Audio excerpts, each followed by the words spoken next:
You're staring at the ceiling at 3 a.m., replaying an old conversation and obsessing over a future that hasn't happened.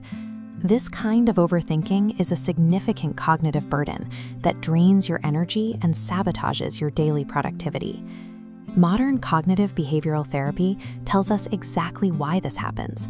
Your brain is desperately grasping for absolute control over situations where it actually has none. Managing this anxiety effectively requires a shift in how you process the uncontrollable aspects of your life.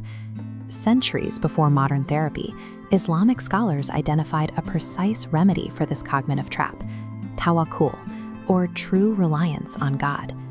Look at this medical journal excerpt.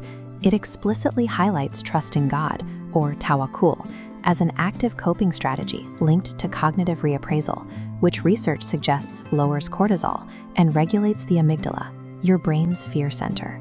We are going to explore 5 practical, evidence-based principles derived from the architecture of Tawakkul to help break the cycle of overthinking. By bridging theology and neuroscience, this framework transforms an abstract religious duty into a structured approach to managing cognitive distress. Principle 1 is separating your effort from the outcome. There is a common misconception that relying on God means sitting back and waiting for things to happen. A Bedouin once left his camel untied, assuming God would keep it from wandering. The Prophet Muhammad corrected him, stating, "Tie your camel first, then put your trust in Allah." Your anxiety often stems from trying to control the results. The goal is to take every practical step, what is known as Tadbir, and then release the outcome. Reliance, in this sense, is action without anxiety. It helps prevent the mind from carrying burdens it was never designed to hold. Principle 2 involves redefining the timeline of your anxiety. From the present, our thoughts split backward into past regret and forward into future worry. Apply rida, or contentment, accepting what happened.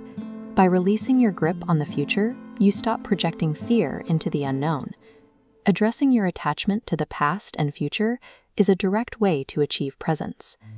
Principle 3 is neurological regulation through Muraqabah, or Islamic mindfulness. When overthinking, your amygdala detects a threat.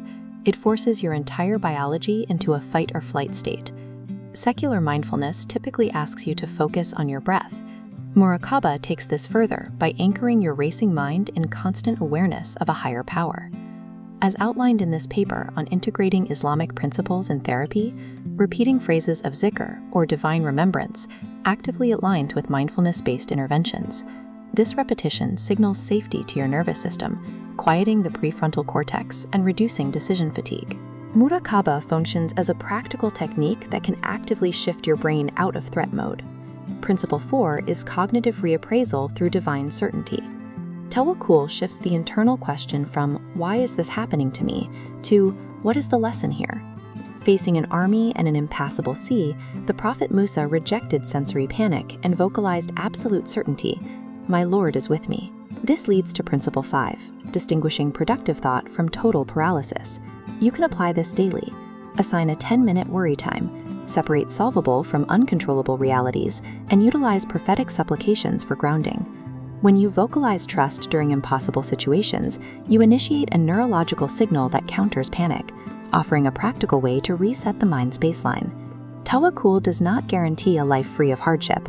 What it offers is a framework to keep your mind from spiraling into exhaustion when those trials arrive. Consider the Prophet Muhammad and his companion Abu Bakr hiding in the cave of Thor. They were surrounded by enemies with no physical route of escape. Facing Abu Bakr's absolute terror, the Prophet delivered a perfectly serene response. What do you think of 2 when Allah is their third?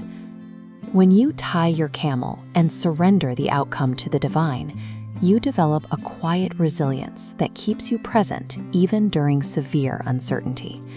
If this perspective helped you, hit subscribe. Comment below with one specific worry you are choosing to hand over today, and click the video on screen to continue your journey.